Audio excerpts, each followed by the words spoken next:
Wow.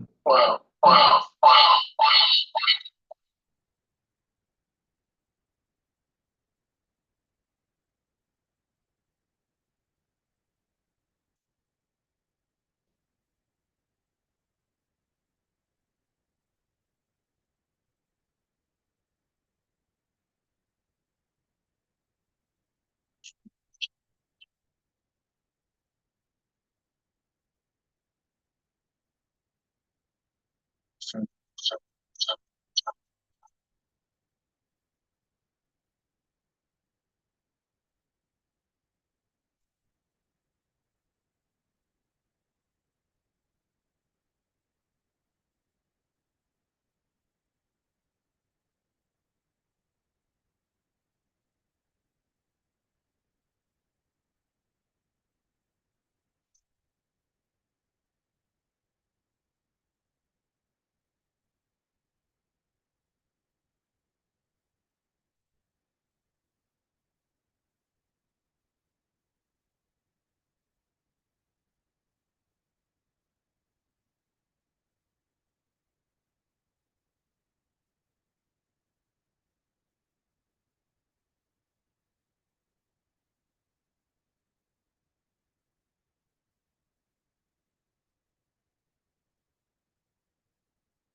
Hello? Hello?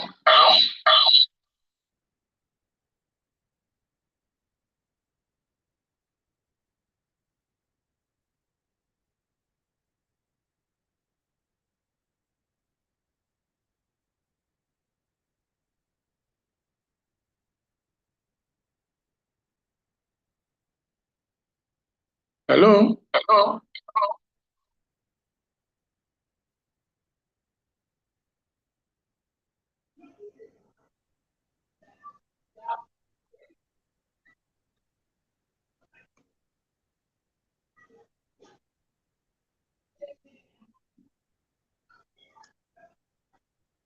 Hello? Good evening.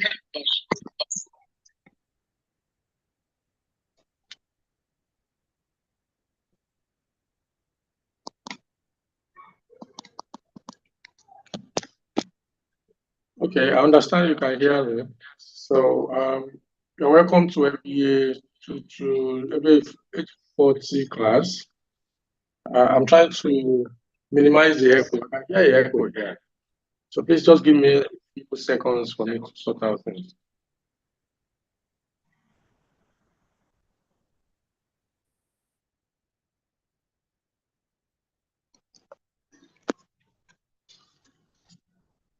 Yeah.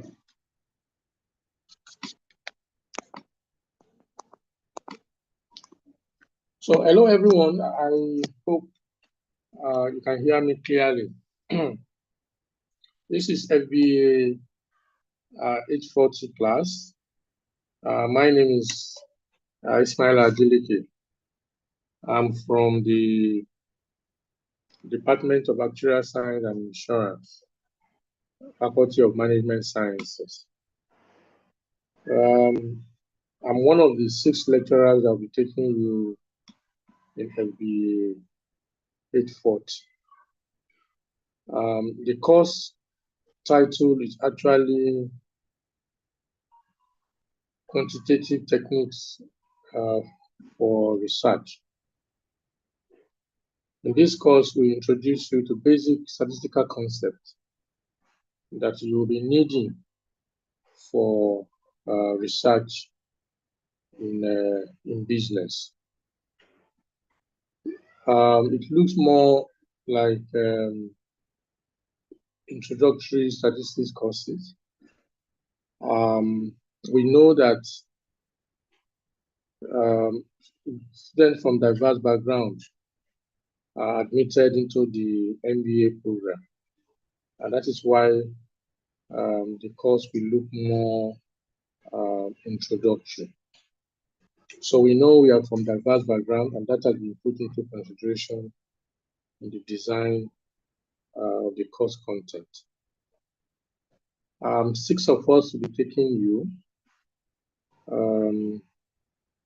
We'll have Professor Dalla.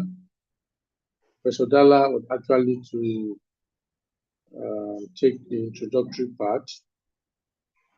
He should take a basic introduction to statistics and statistical concepts. We will also be discussing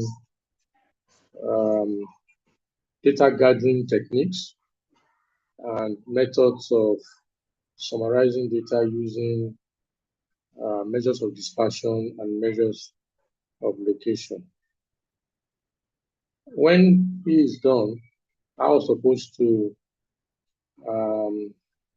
take the class after him.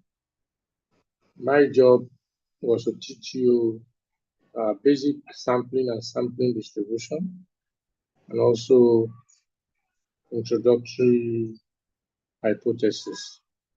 So I will be discussing concept of sampling and then link it to sampling distribution, after which I will introduce you to hypothesis and all the concepts.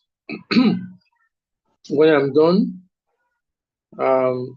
Dr. Ajijola will take after me. Dr. Ajijola will continue taking the hypothesis testing and then extending it to hypothesis testing, to contingency table, test for independence, and then test for equality of means when you have 3 or more population. When it's done, Dr. Shogunro will also come in. We'll be taking probability distribution and other forms of probability theories. Dr. Misike will also join, and he will take an index number and time series analysis. And then finally, Dr. Ibekwe will also join the class. So I'll share the teaching schedule with your class governors immediately we are done with today's class. I have tried to use the university link. University link can accommodate up to 300, and then automatically, if we have extra students coming in, they will be pushed to the online streaming platform.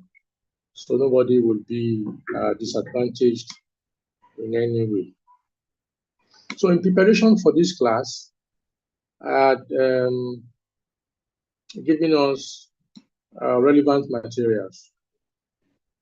The textbook that we shall be using more often have been shared. The electronic copy have been made available.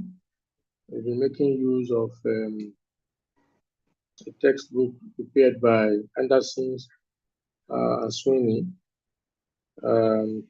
Statistics for Business and Economics. It's a very good textbook.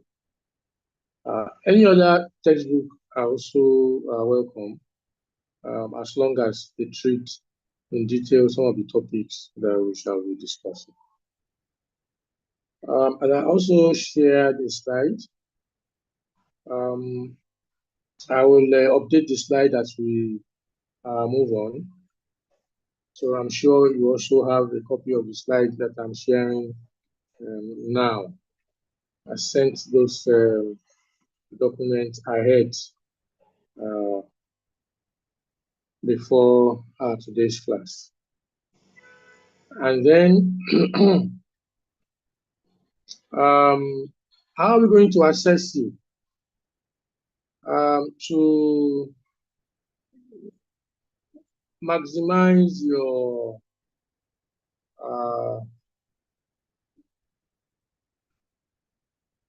grade, we'll be giving you assignments on a regular basis.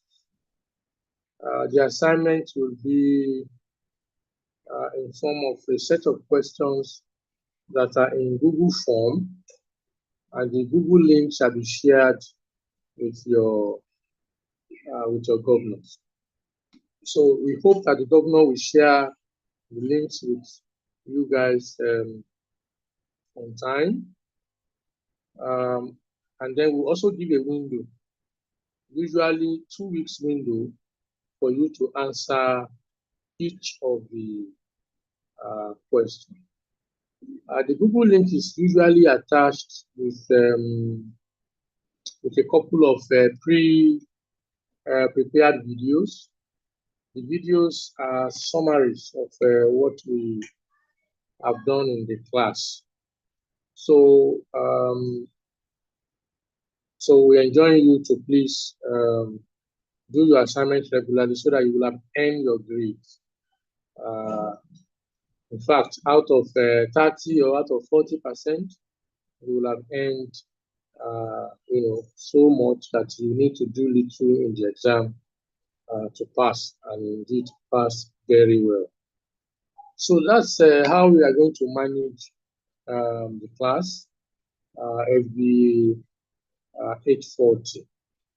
So this particular time is chosen by you, and that's why we are taking the class now. Nobody is trying to be insensitive.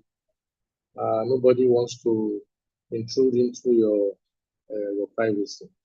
So from time to time, if you feel that in the next class you want the time shifted to a more convenient time, as long as you have all agreed, and I'm also available at that time, we will have our class. Usually, you are allowed to unmute anytime and ask your question. Today's setting seems to be a little bit different. I'm trying to see if I can work around it so that you guys can always unmute and ask your question as we move on. The class will be a very easy, very interactive class. I won't take any, in fact, I won't be annoyed if you stop me at any time to ask questions. You can type your questions too in the chat box. Once I see it, I will make sure that I treat the question. So that's a summary of how we're going to take our class. Okay, somebody is saying more volume. I hope the volume is up now. Mr. Adigun, I have tried to make sure that all is right before I started in class. So, okay, thanks. So we are starting with sampling and sampling distribution. So, like I said, I'm from the Department of Actuarial Science and Insurance. We do a lot of computation in our department. We teach the mathematics behind risk management. My area of specialization is in risk modeling, and I also do a lot of financial modeling too. My background is in statistics, first, second, third degree, and I also have MSc in financial engineering. I also have MSc in actuarial science. I also have some certification in analytics and some other relevant areas. So that might influence my examples and the way I do my explanation. So I hope you'll bear with me. We shall be looking at the key definitions in sampling and sampling techniques. We'll also be looking at sampling distribution. Like I said earlier, the recommended text is Statistics for Business and Economics, and the book is written by Anderson, Sony, and William.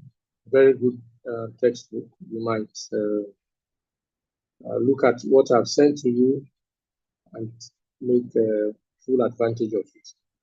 So at the end of teaching the sampling and sampling distribution, you are expected to understand all the basic terms that we will be introducing. You should know the difference between the sampling distribution or the sampling techniques and why you have to adopt one sampling technique as against the other. So we should know how to implement, or how those sampling distribution are actually implemented, and then we'll be able to derive sampling distribution of sample means. I'll demonstrate how this is done. So the basic terms that we will be looking at, we're looking at population as far as FBA 840 is concerned. We'll be looking at sample as far as FBA 840 is concerned. What is the parameter? What do we mean by estimation? What is an estimate? What is an estimator? And then what is sampling what is sampling frame. So that's what we'll be looking at before we start discussing sampling technique. So we start with population. I'm very sure that if I ask any of the three class governors to describe the population of your class, they are likely to tell me the population of our class is 300, 150, 120, or whatever. So I'm very, very, very, very sure that that will be their response. They would they want to give me figures that they feel represent their population. But if I ask them after they have provided the figures, if I ask further, what will be what's your population size? Then I'm sure confusion will now set in that well, we're giving you figure. Why are you asking for population size again? So at that instance, I'm sure they will want to think, and then they will suspect that there's a difference between population and population size. Okay, and then in reality, and as far as this course is concerned, they are actually different. Population is not about figure. Population is about the collection. Population is like your set. Remember in secondary school, we were told that a set is a collection of well-defined objects. So when you put together all the units of a specified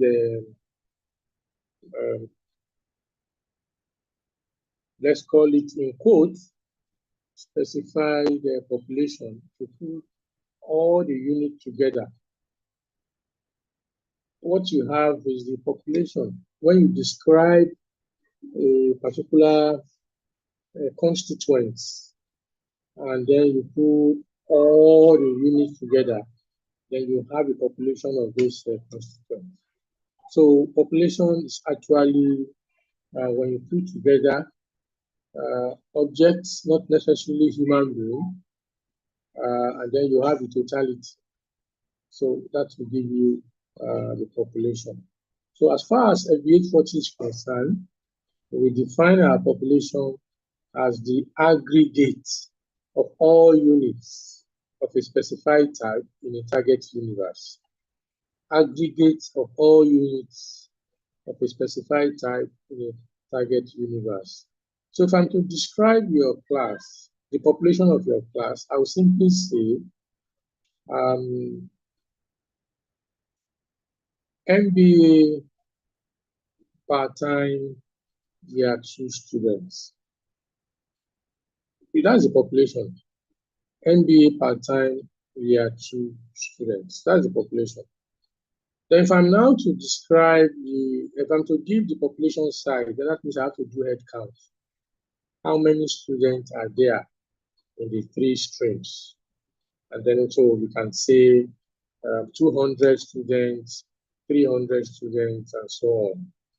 So in that instance, the population size will be the number of units in a population, while the population itself is the collection.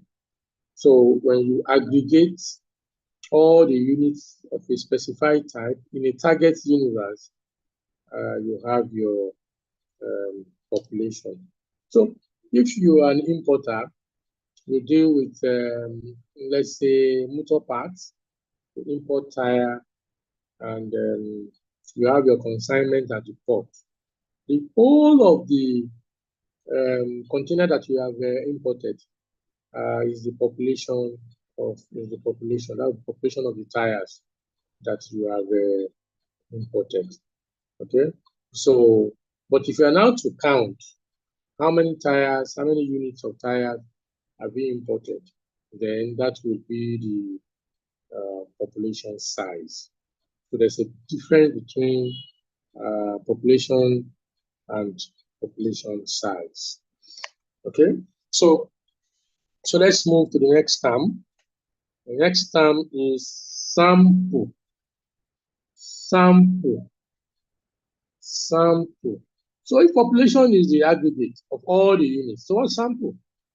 So as far as FBA 840 is concerned, we define our sample as a subset of a population. Sample is the subset of a population, the fractional part of a population. Consider yourself as the importer of a tire, okay? And there's need for you to get certification from SON.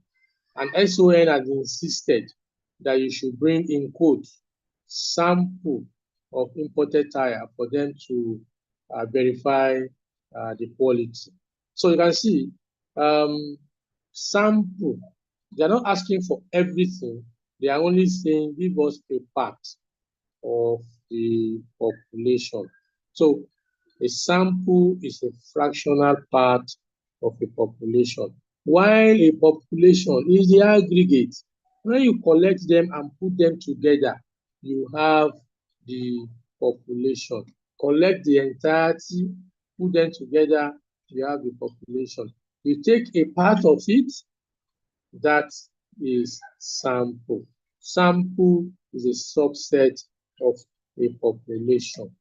Okay, population is the aggregate of all the units in a target universe. Sample is a fractional part of it. So we are taking two terms. We have looked at population as far as FBA 840 is concerned.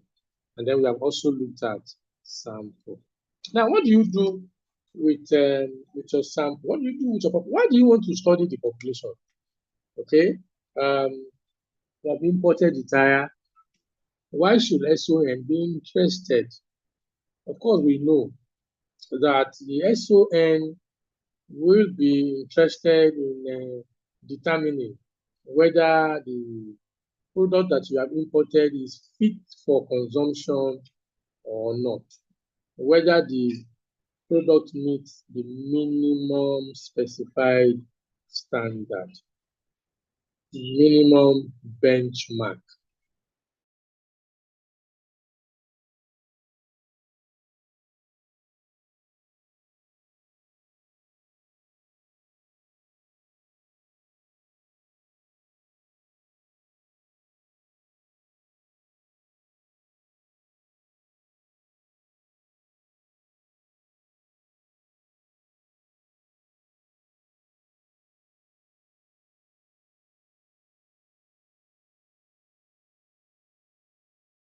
Deadline.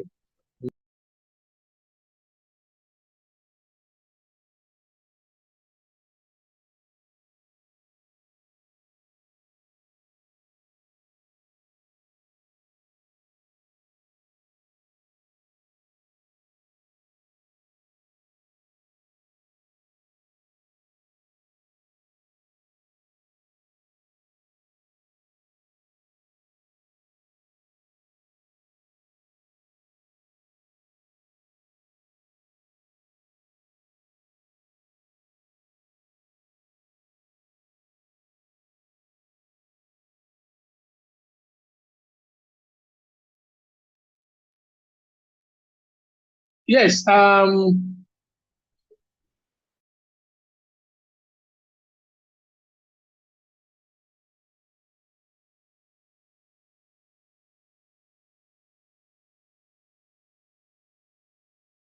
Jibodu,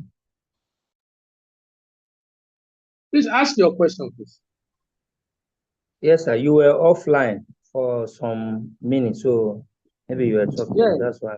You see, one of the challenges of the online lecture, some variables are just outside your own control. I didn't even know that I was offline until I discovered that the screen went off. So sorry about that. So I was trying to explain parameter, okay? But I'm very sure that the population explanation was well understood, and also sample. So I was trying to explain parameter when the network went off. So a parameter is a function that represents all the units in a population. So when you compute something, you compute a statistic and it represents the entire population. What you have is the parameter. So I can have the population mean. So I can have the population variance. I can have the population standard deviation. So the man that have imported the tire can claim that the lifespan of the tire is 5 years. The thickness is so millimeter. Okay, so it's speaking for the entire population. It's speaking for the entire consignment of tire imported. Okay, so so any function that represents the entire population is called a parameter. So if I look at the population and then I have computed the mean, so I will have population mean. If I look at the population and I've computed the variance, I have the population variance.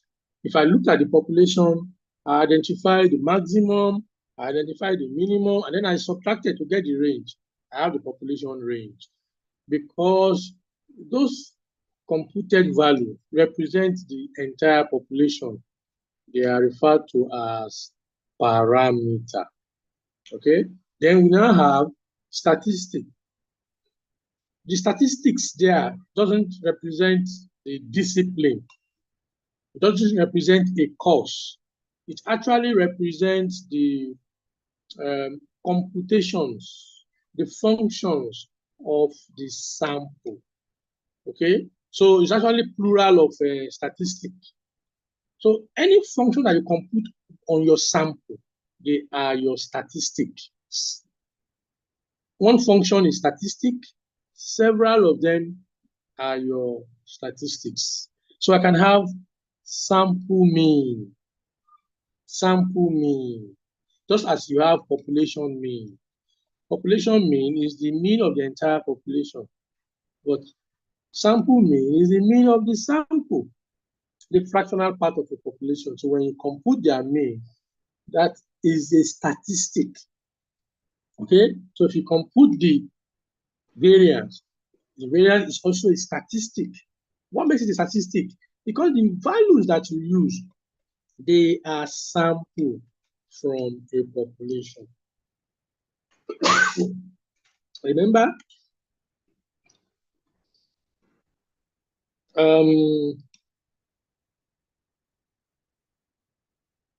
yes, Osemeke, please. Good evening, sir. Thank you so much so far, sir. So, yes, sir, the statistics, a lot was said in a very short time. Most of us did not grab. Can you just take it again for us, sir? The statistics, okay. Sir. Yeah, so I will take it from parameter. So I said a parameter is a function of the unit in the population. That means the entire population that you have, you pick all the units and you observe them, and then if you summarize, whatever you come up with is a parameter. So just as you have done for the population, you can also do same for the sample. So from that sample, we know that the sample is a subset of the population, the fractional part of it. So on that sample, if we now decided to compute certain measures, you compute the mean, compute the variance, compute the standard deviation, all those computations that you have done, the result, they are statistics. Each of them is a statistic. So A statistic is a function of all the units in a sample. Just as you have a parameter that is a function of all the units in a population. So parameter goes with population, statistic goes with sample.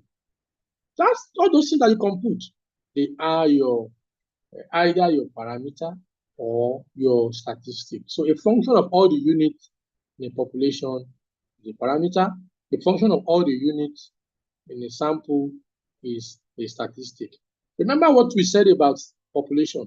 Population is the aggregate of all the units in a specified universe.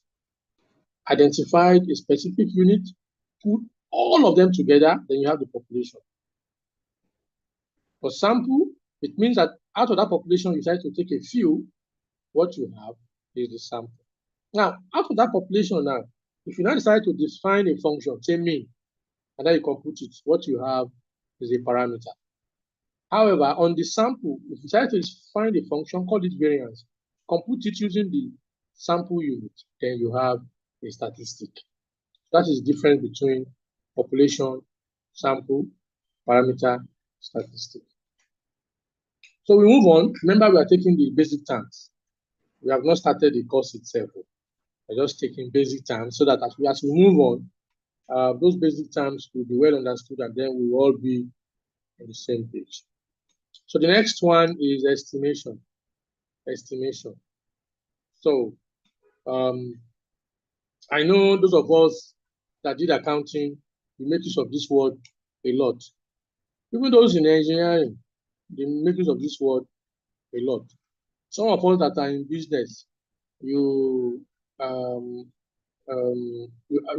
or even in marketing, you wanted to run a promo, and then your sales manager says, "Oh, this promo will cost us a little bit," and then you said, "Okay, let's have the estimate. Can you quickly go and do some estimation?" We make use of this word a lot. But as far as our 840 is concerned, what do we mean by estimation? Estimation to us simply means procedure. Procedure for computing the value of the unknown population parameter. That's what we mean by estimation. The population parameter are always unknown. In fact, most times they are unknown. That's the essence of taking sample. Now let's look at some of us that are very good in cooking. When you have mixed all the mixable, okay, assuming you are preparing a pot of soup, when you do all the mixing and so on, there's a point in time that you want to check whether your sauce is right. So there's need for you to take a sample. The entire pot is population. Okay, the entire pot is population. That little spoon of soup that you take, the little spoon of rice that you take, the little spoon of egg or whatever that you take is your sample. All right. So what do you want to do with it? You want to estimate. You want to check whether the source is right or not. So the whole procedure of taking the sample, observing it, and then taking judgment is estimation. So it's a procedure, okay? It's a procedure of the procedure by which we compute the value of the unknown population parameter. That's what we mean by estimation, okay? Now, this estimation can be of two types. We have what we call the point estimation, and then we also have what we call the interval estimation. Point estimation and interval estimation. There are times that you asked your sales guy to prepare some estimation, and they have come up with, in quote, they have come up with estimates. There are times that they will give you a definite figure. They will tell you, I think we need 2 million naira to run the promo. And then there are also times that they will come up with a range. they won't give you a fixed figure. They will tell you, I think we need between 2 million and 3 million. So they tell you minimum 1 million, maximum 3 million. You know, the two scenarios are different. In the first instance, they are giving you a definite figure. In the second instance, they gave you the minimum possible and the maximum possible. So those two scenarios, they are estimation, but they are different. The first one is called the point estimation. Point estimation. That means the procedure will lead you to a single value, okay, for the population parameter. But in the second instance, the procedure will lead you to a range of values so that you have the minimum possible and the maximum possible. That is interval estimation. So estimation is the procedure that you go through for you to come up with a value for the unknown population parameter. So the estimation can be point. Point is when it leads you to a single value. That means you are using a single value as an estimate for the population parameter. However, if your estimation leads you to an interval, so that you will have a minimum, you have maximum, that is interval estimation. So, I'm very sure we are clear of that. You can ask question, please. You can ask question at any time. We started with population. We said a population is the collection, aggregate of all units of a specified type in a target universe. We also said a sample is a fractional part of a population. However, I also defined population size. That population size is the number of units in a population. So also we will have sample size. Sample size will be the number of units in a sample. So a sample is a fractional part of a population. Then we introduce parameter. We define a parameter as a function of all the units in a population. That function that represents every unit in the population is a parameter. So as we have a function representing all the units in the population, we also have a function representing the units in the sample. That will be our statistic. So a statistic is a function of all the units in a sample. So example of parameter, we have population mean, population variance, population standard deviation, and so on, as long as it represents the entire unit in your population. So also, we also have example of statistic. So we have a sample mean. Usually, we use X bar to denote it. Sample variance, sample standard deviation, sample range, and so on, as long as they represent the units in a sample. And then we have looked at estimation. So we said estimation is the procedure that you go through for you to estimate or for you to compute the value of your known population parameter. So we said that there are two types of estimation. We have the point estimation and interval estimation. Point estimation will lead you to a single value. And we see it day to day in our day-to-day activity. Give me an estimate. I think it's 25 million. Give me an estimate.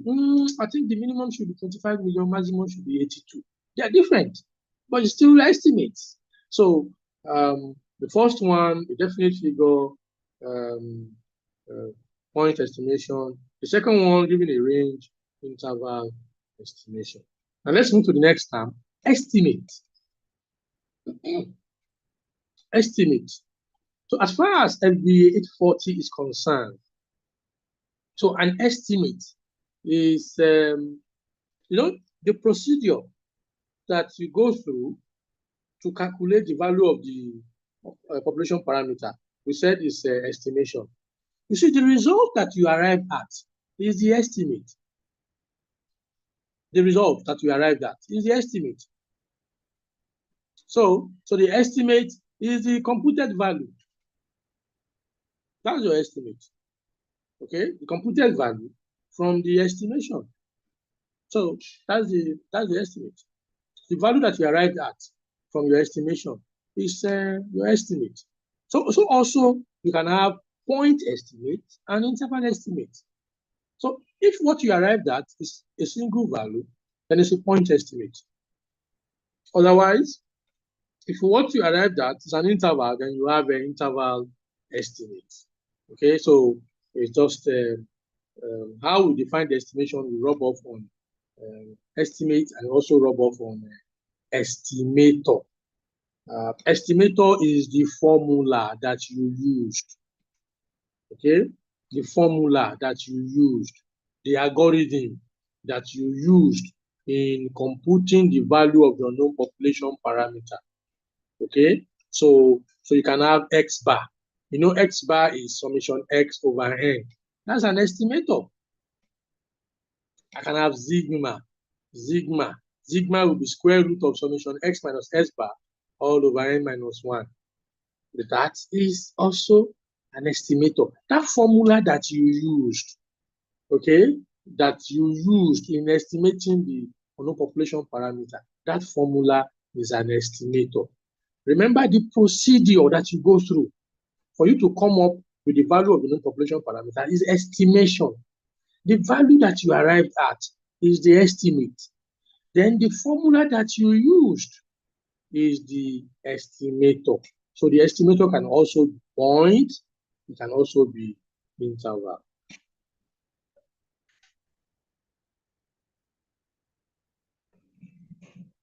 The next term is sampling. Sampling. So what do we mean by sampling? Sampling is the procedure of selecting a sample from a population. You know, sample is a fractional part of a population. Population is the aggregate of all the units of a specified type in the target universe. So how do you take that sample from the population? The procedure, the way you take the sample is the sampling. Okay? A way of selecting sample from a population is sampling. A way of taking some units from your population is sampling.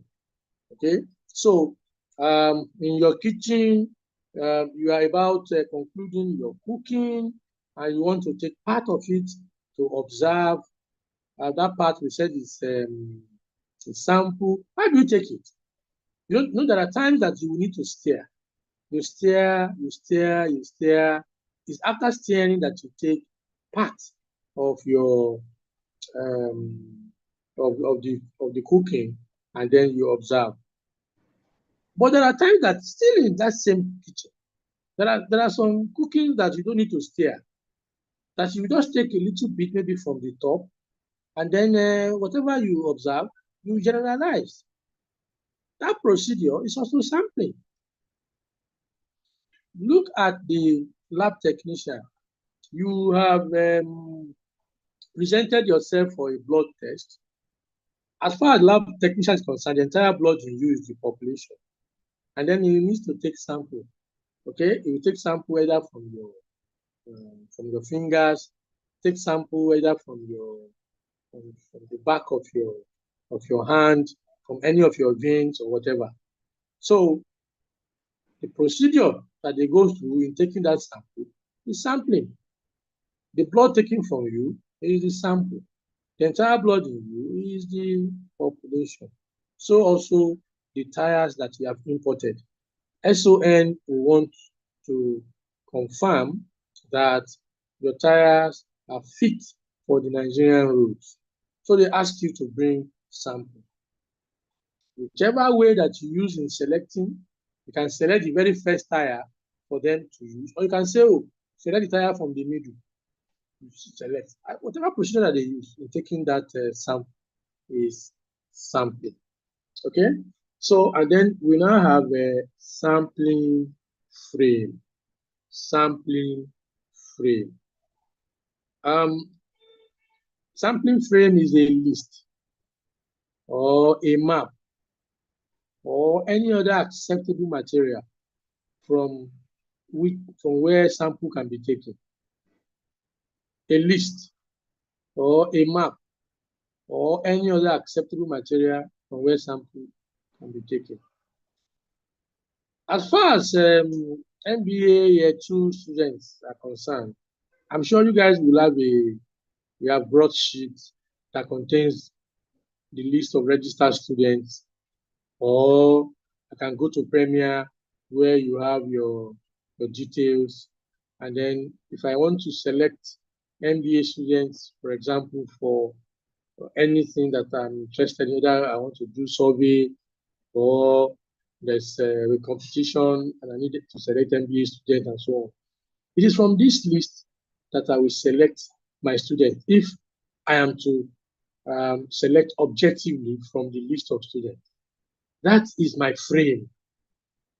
Okay, a list that contains all registered MBA students. Okay, I can use the broadsheet, I can use a database that contains your details and so on. So that is my frame because I can select sample from it. So a list of all the units in the population from which your sample can be taken is your sampling frame. Okay, sampling frame. So we have looked at these basic terms. We have looked at population.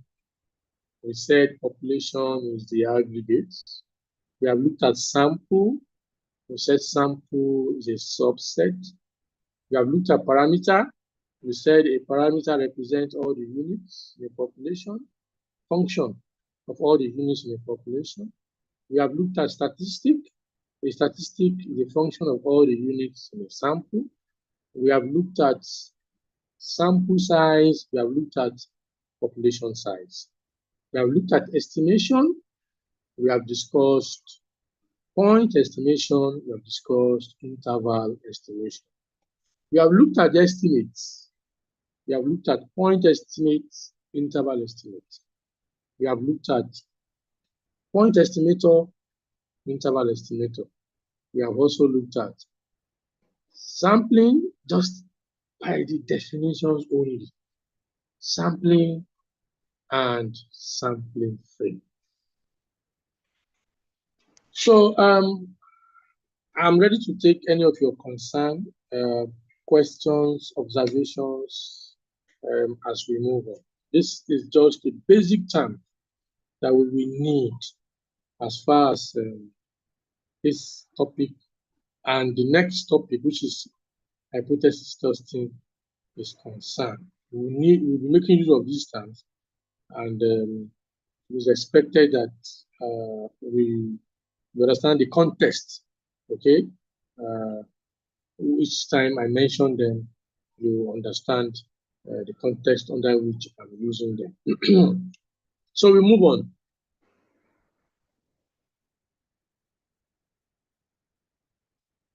So we move to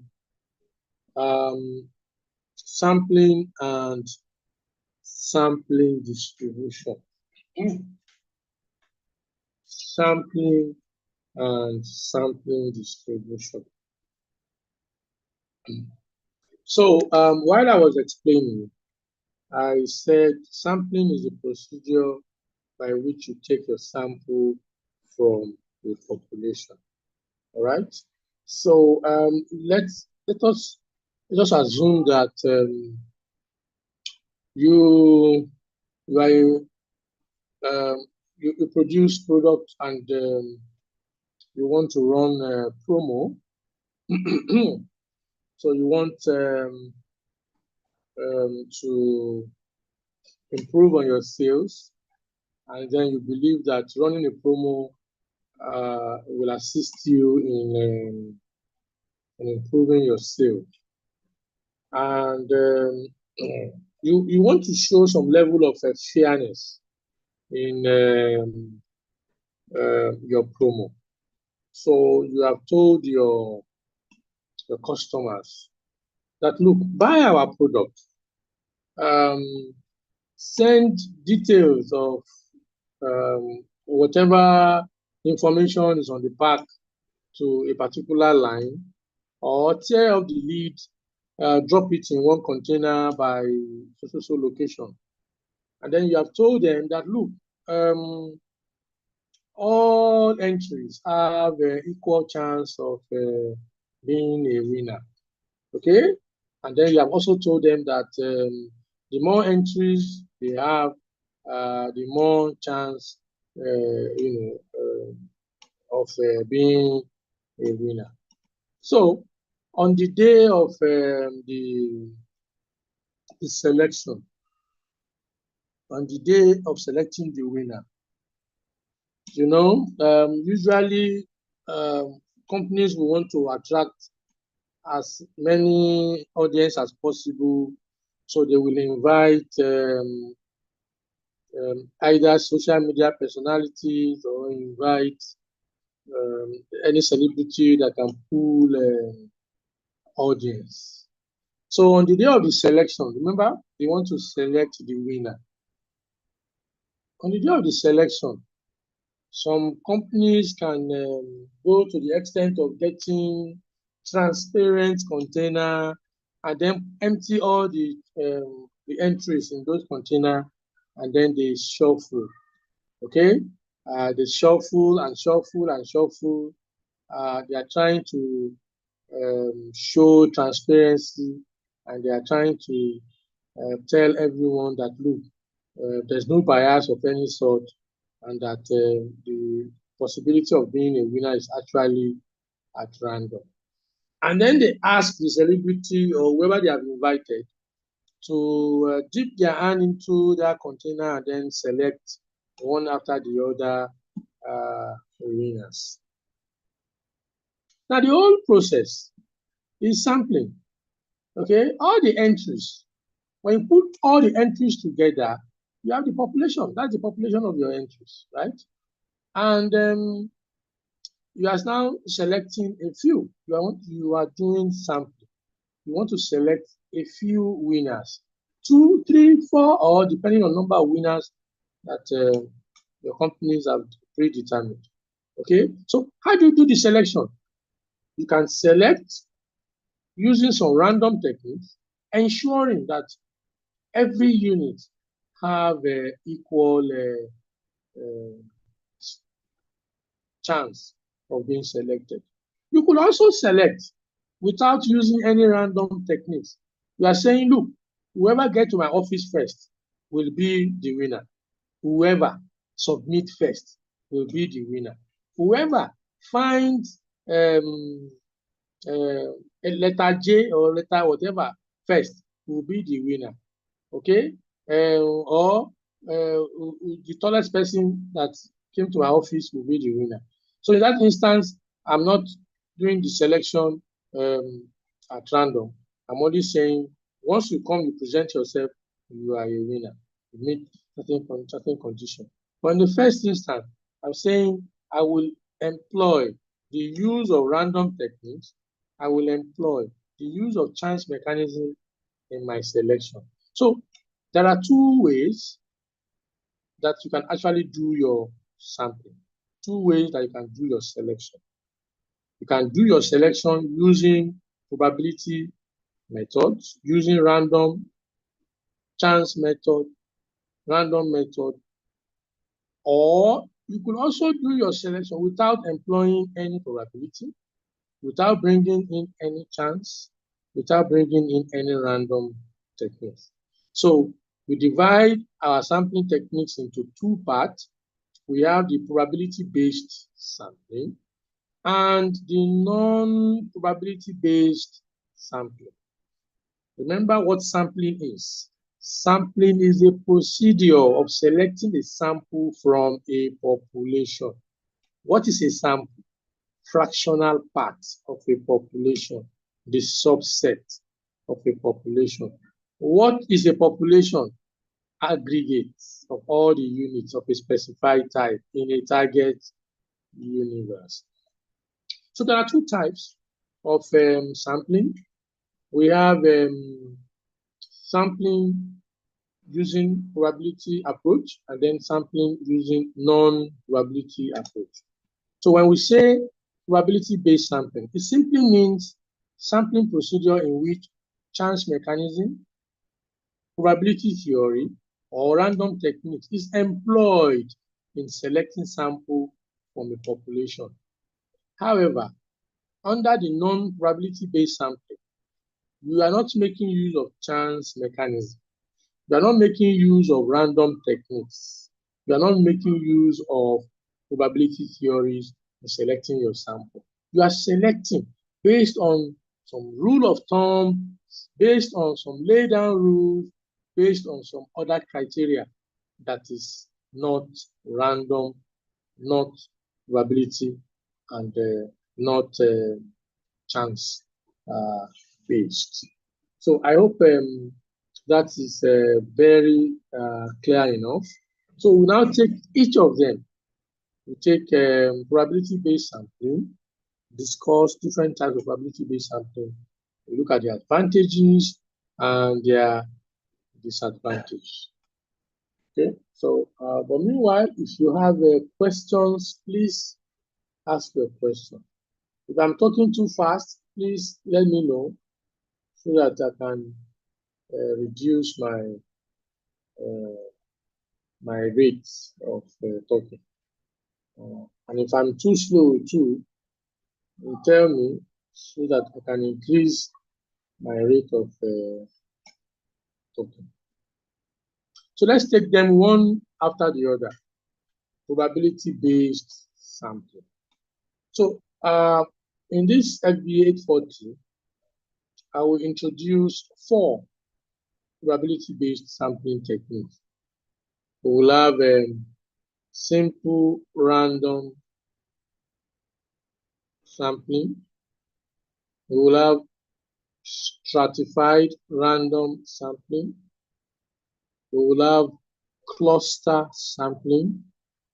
And then we'll also have systematic sampling. So we'll take them one after the other. So remember what we said about probability-based sampling. We said probability-based sampling is a sampling procedure that employs the use of probability theory, chance mechanism, and random techniques in selecting sample from a population. Probability theories, chance mechanism, and random techniques in selecting sample from the population. So we start with the first one, simple random sampling. Simple random sampling.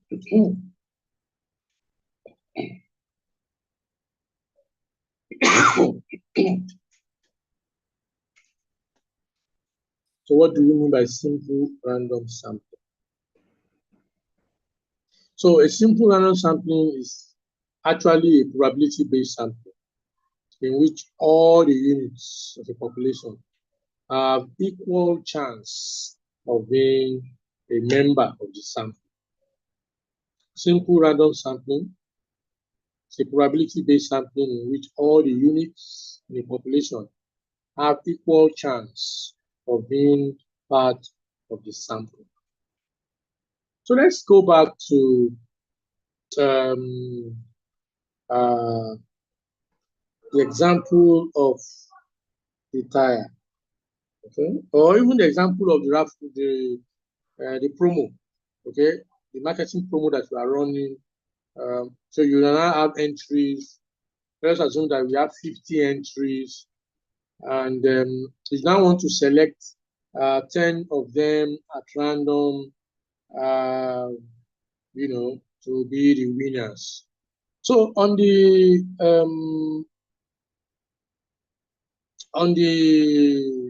in the container, there are 50 entries, and you want to do the selection. The probability of selecting any of the 50 will be 1 out of 10. So you give all the units equal chance of being selected. So when you select, you can either select the 5 that you want at a time, or you select them one after the other. If you select winners and the selection is done without replacement, that means nobody can win more than once.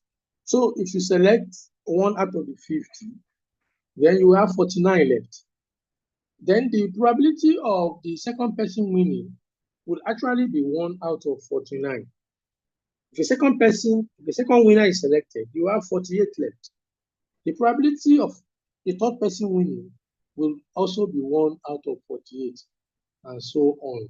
So you are ensuring that there is fairness, you are ensuring that there is transparency, and that is why you ensure that the probability of the units being selected as a winner, they are all equal. So simple random sampling is a probability-based sampling in which the units of a population have equal chance of being selected in the sample. Okay, so that's the key word, equal probability. And you do your selection at random. So let's look at the advantages of this sampling techniques. You can see that when it comes to the implementation, that it appears to be very simple to implement. All you need is just a frame, the list of all the units there, and then you select at random from that list. How do you select at random? You can use the raffle draw method. You can use the table of random numbers. Any other chance technique, you can do your selection. So you can imagine if you have it in the Excel spreadsheet, you can easily do your selection. You just select and then you are done. So you are good to go. So when it comes to implementation, it's very easy. When it comes to the turnaround time for you to get your sample selected, it can be very easy too. Very easy. Time efficient. It can be cost effective, and so on. But let's look at the disadvantages.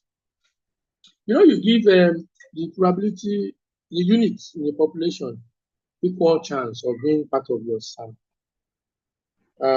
That's a big problem, especially when the population is heterogeneous.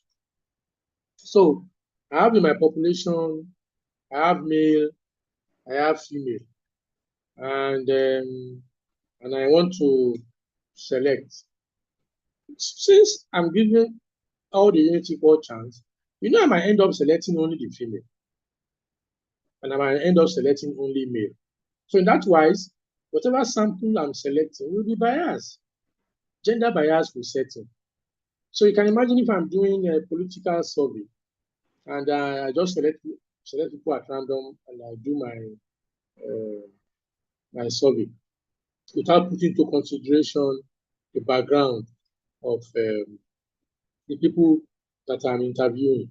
So I might end up getting biased results because I have not put into consideration the background knowledge of the population. That's a major disadvantage of using the simple random sampling technique. It is, number one, it is highly dependent on the availability of a frame. So if the frame is not available, I won't be able to make use of simple random sampling. Number two, if the population is heterogeneous, when the units are not uniform, then I might end up getting biased results. That's a major problem with simple random sampling. Okay, so it does not put into consideration the background knowledge of the population. That's the third one. So I'm sure you can read more for you to get other disadvantages and advantages of simple random sampling. The second one, stratified random sampling. Stratified random sampling. Okay, there are times. Okay, Osemeka, please go ahead. Ask your question. Okay, sir. Sir, you were too fast on the disadvantages, sir. Some of us did not get the 3 points that you made. So just help us run it through again, sir. All right. Disadvantages, sir. Yes. Thank you. So for the disadvantages, I said number one, it requires a frame for it to be implemented. And there are times that the frame might not be available. There are times that the frame might be available, but they are not updated. So in that wise, simple random sampling will not give us the desired result. Number two, I said it leads to biased result when the population is heterogeneous. When you don't have uniformity in your population, and when you select, you can have biased results. Okay. And then the third one is that it does not put into consideration background knowledge of the population. It doesn't. You just go ahead and start doing selection, bang, and then you said you are done. So those are the 3 disadvantages of using the simple random sample technique. Okay. So the second one is the stratified random sample. You see, in an attempt to address the problem of the simple random sample, the stratified random sampling was introduced. Simple random sampling doesn't put into consideration background knowledge. The population is heterogeneous, doesn't put into consideration. So what stratification says is that, look, if I am sure that the population is heterogeneous, can't I just divide them? Okay, so I'll divide them into different groups that are in that population. And then from each group, I will do my selection. That's a way of ensuring that all the groups are highly represented. That is stratified random sampling. So it's actually a two-phase sample. You divide the population into stratum, divide it into different strata, and then from each stratum, you conduct simple random sampling. And then when you put all the units together, you are rest assured that your sample contains all the characteristics of the population, which is very, very good. But however, in an attempt to solve that problem, you have created more problems. The fact that you need to conduct simple random sampling in each of the strata means that you need a frame for each stratum. Remember, simple random sampling requires a frame for it to be conducted. So, and we said that the frame might not be available, and when they are available, they might not be updated. You can now imagine if you now need multiple frames. So we have jumped from one problem of requiring one frame to another problem of requiring several frames. So a major problem of the simple random sampling, of the stratified random sampling is the requirement of multiple frames. And then the second problem that it has is that the stratification criteria might not be as easy as the way I've explained it. Oh, male, female. These days, people now have different gender. We have male, female, her, they, them. They have all sorts of pronouns that it's not easy these days now to just categorize people as male or female. Even there are other divisions in the population too that might not be as clear cut as I put it. So you now need experts to do the stratification. And what would that translate to? Extra cost. So in terms of cost, it is costlier than simple random sampling. In terms of the turnaround time, it takes longer time than simple random sampling. And then it also requires multiple frames. So all these put together will make it not as easy as simple random sampling. But when you look at the efficiency and when you look at the reliability of the result, it's better. Okay, it will give us a more precise result, as compared to simple random sampling, because you are sure that the population units are well represented and that the result that you get will reflect the population that is being studied. All right, so that's simple, that's stratified random sampling. Now let's look at next one, cluster sampling.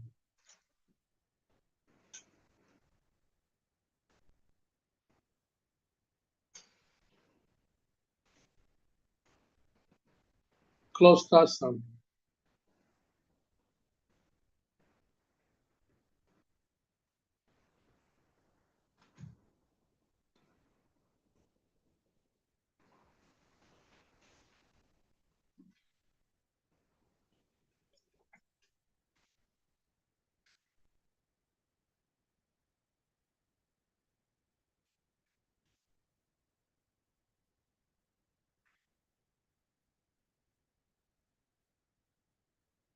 I just saw in the chat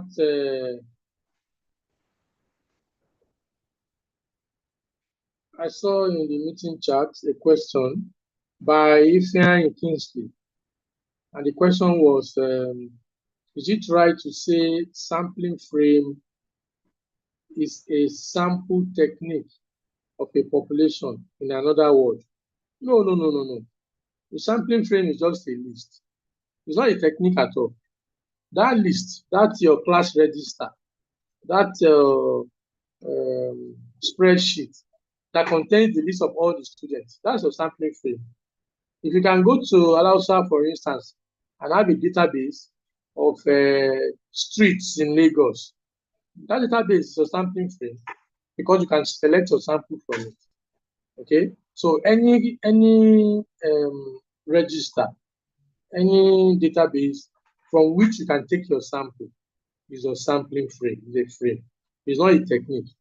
The technique are your are what we are discussing now: simple, random, stratified, systematic, cluster, and so on. All right. So okay. Someone is asking a question that, sir, can you explain stratified random sampling again?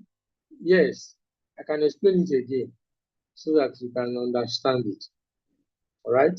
So so I was saying stratified is in two phases. Stratified random sampling, it is a probability-based sampling in which the population units are first divided into homogeneous groups called strata. And then from each of the stratum, simple random sampling are selected. Let's look at the gender issue. Okay, in your class, you have male, you have female. I want to be careful enough to be sure that whatever observation I'm getting is not gender biased. Because if I'm to do my selection at random, purely at random, I might end up selecting only male, or I might end up selecting only female, because the population is not homogeneous. Now that I have recognized that the population is not homogeneous, I can now divide it into two groups, male, female. And then from my female group, I do my selection. For my male group, I also do my selection, and I put them together. What I have should be a better representation than using simple random sampling. That's the idea of a stratified random sampling. It's about stratification, dividing your population into homogeneous group, and then from each group, I apply simple random sampling to do my selection. That is the idea behind stratified random sampling. So I hope that's okay enough. So cluster sampling now. Cluster sampling. So we have taken simple random sampling. We said it is a probability-based sampling that requires that all the units in the population have equal chance of being selected. We have also taken stratified random sampling. So in this case, we said divide the unit first into different groups, and then from each group, apply simple random sampling. Fine. But what of cluster sampling? Under cluster sampling, we are looking at similarities. We are looking at distances. So you now group units together based on similarities, based on distance. Okay? So when units are grouped together to form clusters, so units within a cluster as homogeneous, sorry, as heterogeneous as possible. So you group them into different clusters, and then you now select clusters at random. So you might have 20 clusters, you might have 5 clusters, and then the resources that you have might be enough for 2 clusters. So you select 2 clusters at random. The units in the selected clusters, they now constitute your sample. The difference between cluster sampling and stratified sampling is that for stratified sampling, you divide the units into strata. You divide them to form strata, and then from each stratum, select your sample. But under cluster sampling, you group units together based on similarities, based on geographical proximities to form clusters. After you have formed clusters, you now select clusters at random. The units in the selected clusters constitute your sample. Now, a major problem, in fact, for all the probability-based sampling, all of them requires sampling frame, and that's a problem. Okay, once a sampling frame is not available, whatever procedure you want to use, as long as it is probability-based, that procedure breaks down because there is no list from where you can take your sample. That is also a problem of cluster sampling. Okay, it's also a problem of cluster sampling. And then there are instances where, since you are selecting clusters at random, and the units in the selected clusters are your sample, there are instances where selected clusters might not be reachable. And that's also a problem for your estimation. Okay, so let us assume that you are doing a medical research, or there's a medical healthcare services that you want to give, but the resources, of course, we know they are always limited, and then the population has already been grouped together to form clusters. Okay, and then on paper you do a selection. Okay, if you're in Osemeka, you can ask your question. If you can ask your question, please. Yes, sir, I can hear you, sir. Thank you, sir. Yes. So, sir, we have spoken a lot about sampling frame, and Yes. the definition you gave, sir. Pardon me, probably I took the wrong thing. The definition of sampling frame is very shallow. I don't know if you can throw more light for us on sampling frame, because I see it has appeared a lot of times here, so that we don't mix it up. Just give us a comprehensive definition of sampling frame, sir, for easy understanding, sir. Thank you, sir. All right. I said a sampling frame is a list, LIST, is a map, MAP, or any other acceptable material from which sample can be taken. A list or a map or any other acceptable material from which sample can be taken. And I gave you an example of a list. As far as your class is concerned, I said, let us look at your register. Let us look at your broadsheet. Your broadsheet will have all your names and then your result. So the names are what I'm interested in now. So there are those names I can do my selection from it. So that brush sheet becomes my sampling frame. A frame is just a list, just like a register. Okay. So if you add sampling to it, that means a register that can be used to select sample. That's why it is sampling frame. Okay. I hope I'm clear enough. I shouldn't be here confusing you. So, Olushola, please ask your question. Good evening, sir. Can you hear me, sir? Yeah, I can hear you.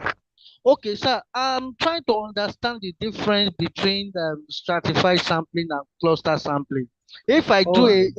a brief summary, you said stratified sampling in situation of stratified sampling, we divide the population into two, where No. we select Okay, continue. sample from each stratum, each Yeah. strata rather. Uh, So now for the cluster sample, we group on based on similarities. yes.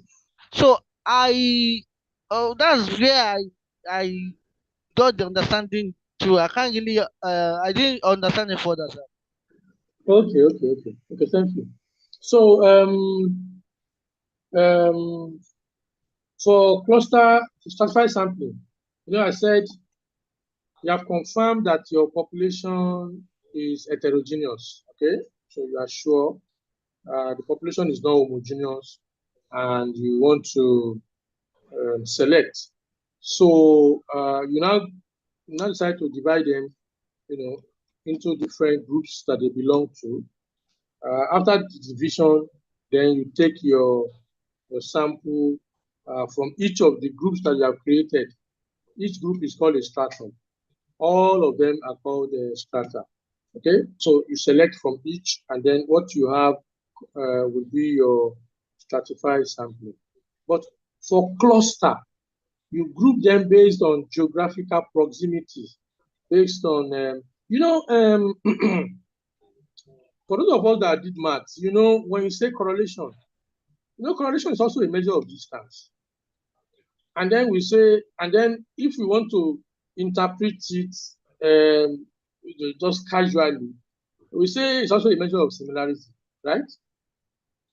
Do you agree? So, so you group them based on geographical proximity, all right? Based on geographical proximity. So you divide, you group. Under stratification, you divide, okay, into different clusters. Under cluster sampling, you group together to form clusters. The other one, you divide to form a stratum.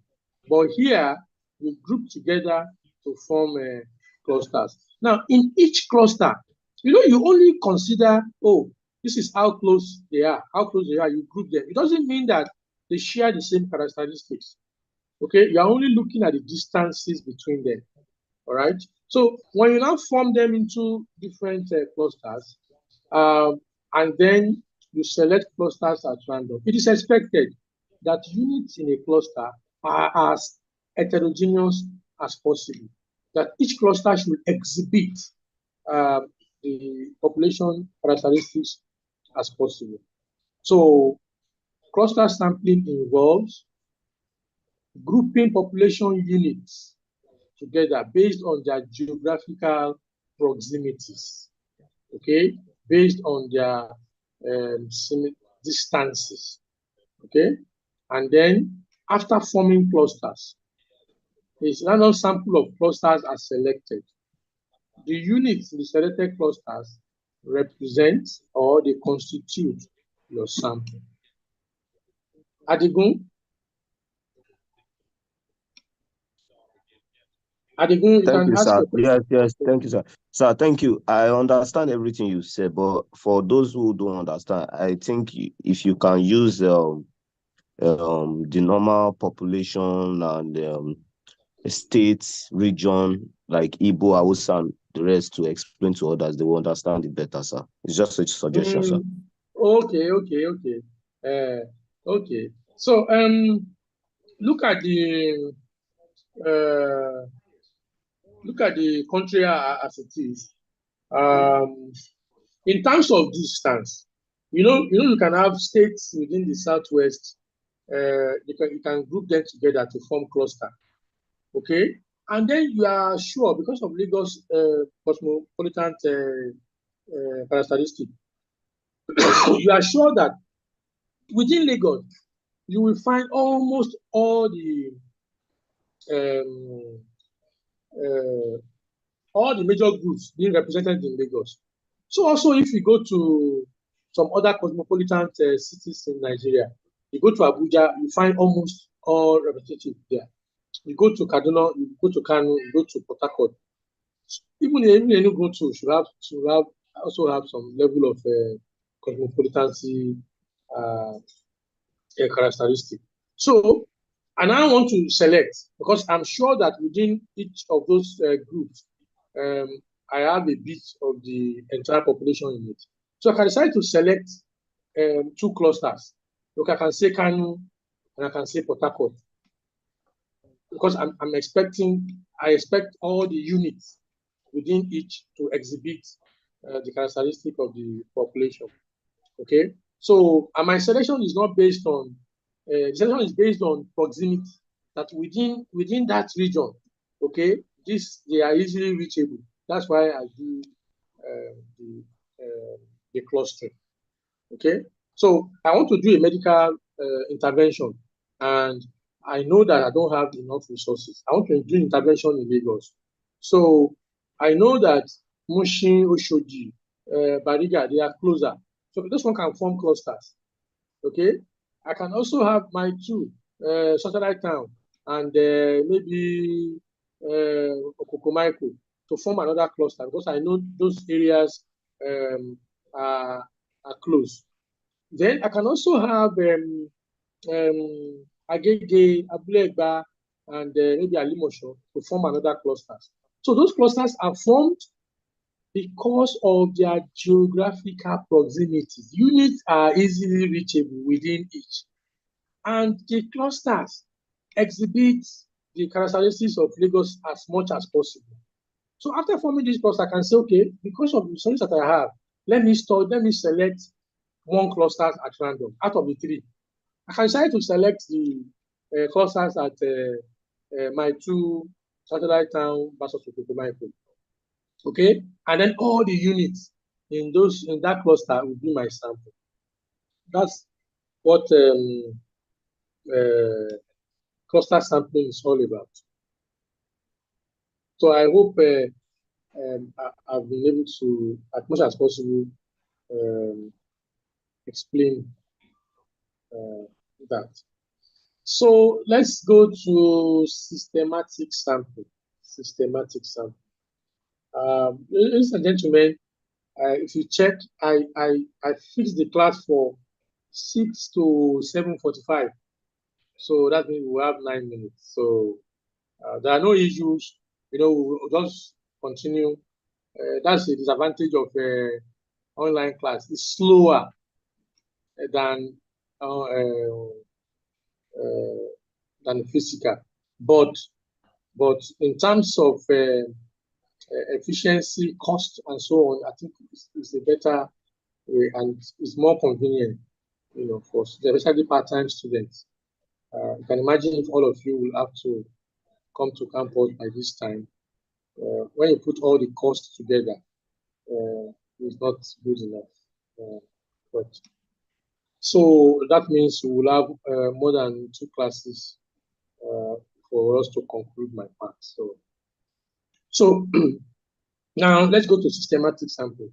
There are times that samples are selected at regular interval. You can select at 2-2 interval, you select at 3-3 intervals, you select at 4-4 intervals, and so on. So that is systematic sampling.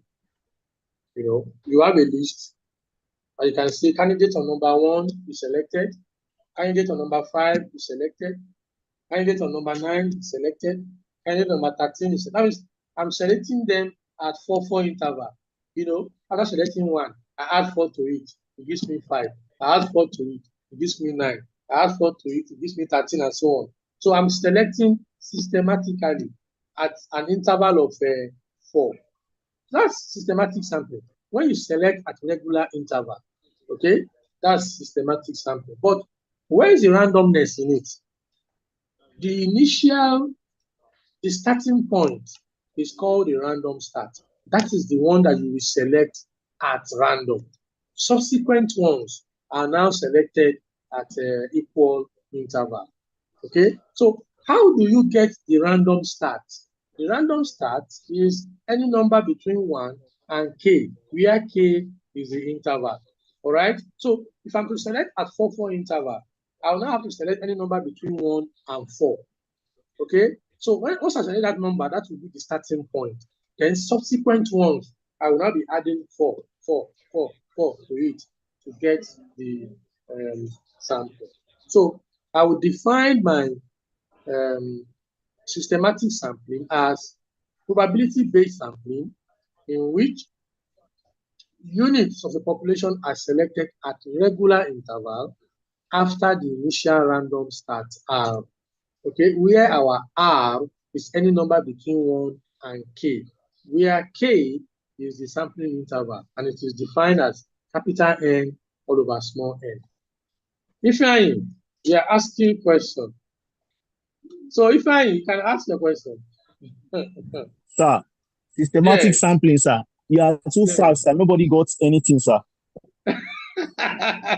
Systematic sampling, Okay. sir. You are Yeah. I've not taken anything down. Since that is where we will stop, I will share a Word document now, and then I will demonstrate, right? So I'll minimize this and then share a Word document so to illustrate it. So Kingsley, you can ask your question. Yes, sir. Good evening, sir. Yeah, evening. Yeah, so I'm trying to get the formula you gave, right? So could we say that K is constant in systematic sampling, and that is one. Then from your first explanation, could you also say that systematic sampling is also a programmed sampling? Because you gave example where like for example you have like a specified system and you started adding 4, that the system will automatically will keep looping. It's like an infinite looping. So could you also classify it as a programmed sampling based on the definition you gave? So these are just clarity I need. Thank you, sir. All right. So for your question, is my K constant? Yes, K is constant and it will be defined as, now look at the screen. And then you say programmed. Yes, it could be. Okay, it could be programmed. That is, you have defined the interval by which the samples will be taken. So we say that, so let us assume that for my population, usually we use capital N to denote population size, okay? I have a population of size maybe 25. Okay. Okay, let's use 20. Okay, I want to select from this population a sample size of 4. So let's say 5. Okay. Okay. So my N equals to 5. Okay. So the question will now be, at what interval should I do my selection? So the interval is defined as K. And K is capital N all over small n. So K is defined as sampling interval. Yeah. That's the definition of the K. So in this case, so my K here will be 20 divided by 5. Divided by 5 equals to 4. And K will be equal to 4. So that means I should be selecting at 4 interval. However, so the challenge is, where is my starting point? So I need a starting point. So the starting point is the sampling interval. We call it it's a random start, sorry. It's called the R. So the random start is R. It's actually any number between 1 and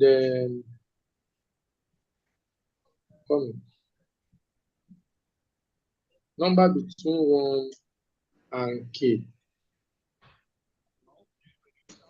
So in this case, it is actually any number between 1 and 4. I will now have to select that number at random.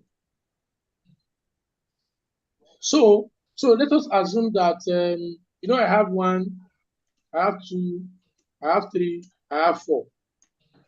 That would be, I need to select any number at random.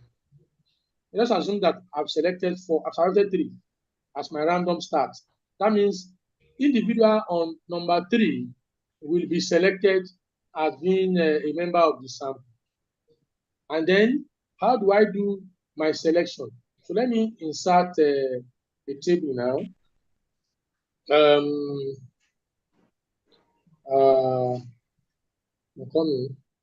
So I have, let's say, 2 columns.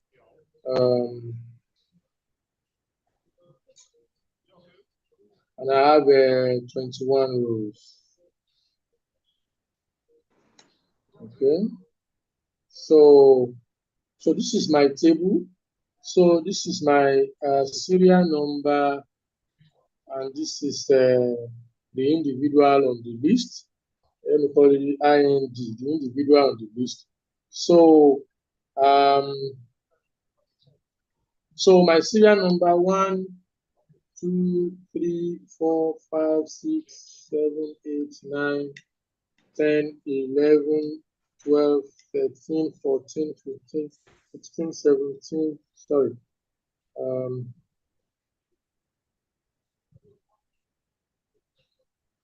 15, 16, okay, 16, 17, 18, 19, 20, okay? So I have this, and then I have the individual there, okay? So my random start is what? 3, right? So this person is selected.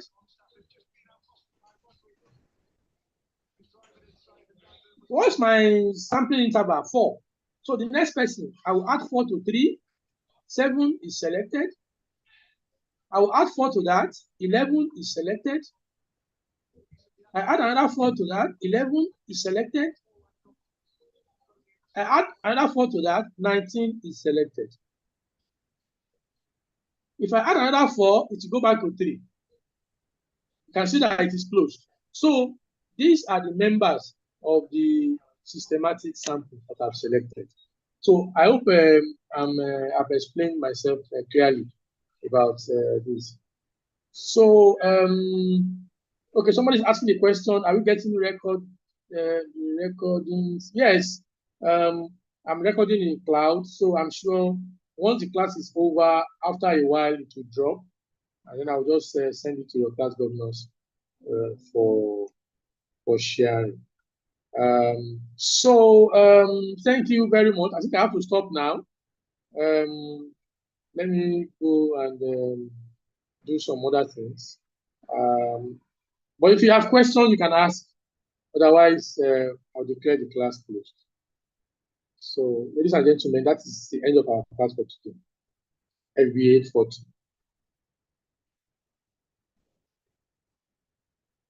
Please type your for the attendance on the chat before I close it.